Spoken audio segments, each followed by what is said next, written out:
Kamala Harris named Minnesota Governor Tim Walz as her running mate. Walz is a former school teacher and seasoned Washington lawmaker who has been credited with a new political insult against Republicans. Yes, they're weird. They prove that every day. It's an observation. Walz is viewed as more of a moderate figure, but someone who has picked up a number of progressive causes as governor. He's not somebody who has an extensive fundraising base or is someone who's very well known among the public. Walz's ascension comes as Harris has consolidated support among Democrats after President Biden exited the race. Here's a look at what Walz brings as running mate in an election showdown with Donald Trump and J.D. Vance.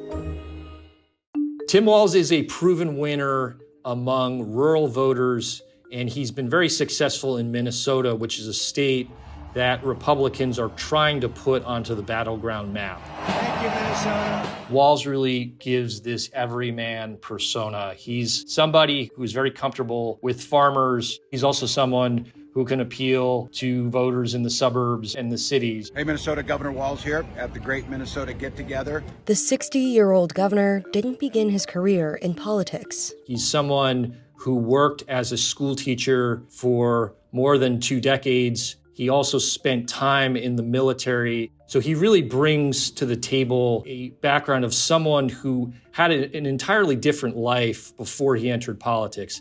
Walz was first elected to Congress in 2006, managing to unseat a 6-term Republican in one of the state's more conservative districts. He was supportive of a number of issues related to agriculture. He also served as a leader on Veterans Affairs issues, given his extensive background in the Army Reserves. Walz was once given an A rating from the National Rifle Association.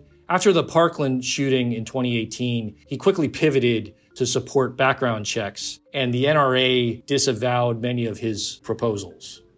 After 12 years in Congress, Walz ran for Minnesota governor in 2018 as someone who could compromise with Republicans. He won by more than 11 percentage points. Hello, one Minnesota. Walz was reelected in 2022 and a year later oversaw a Democratic-controlled state legislature with a progressive agenda. He helped get through a program to provide universal school meals for children.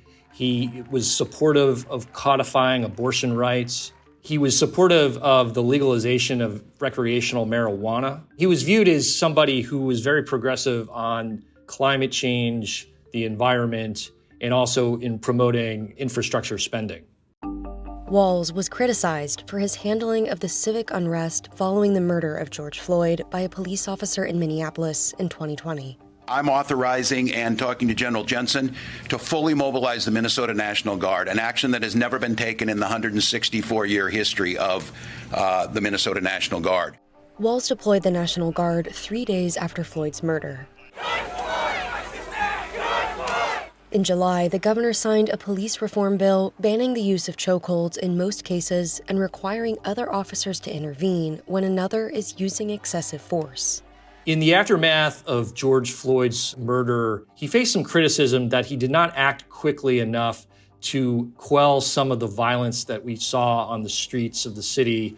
There was criticism that he didn't quickly bring in the National Guard to restore order.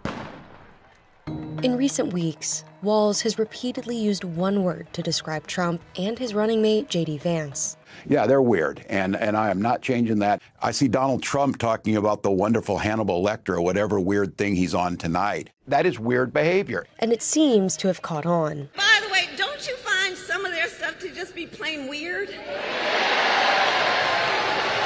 In the lead up to his selection as Harris's running mate, he really showed a penchant for being the attack dog, namely his appearances on some of the Sunday shows, some of the cable TV hits that he did attacking J.D. Vance. People like J.D. Vance know nothing about small-town America. Although no Republican presidential candidate has won over Minnesota voters since Richard Nixon, the Trump campaign wants to compete there. Minnesota is a state that Democrats really can't lose. Trump got very close in 2016 and has since then always tried to put the state into play. He and Vance have made appearances recently in the state, and they view it as a place where they could perhaps cut into the Democratic battleground map.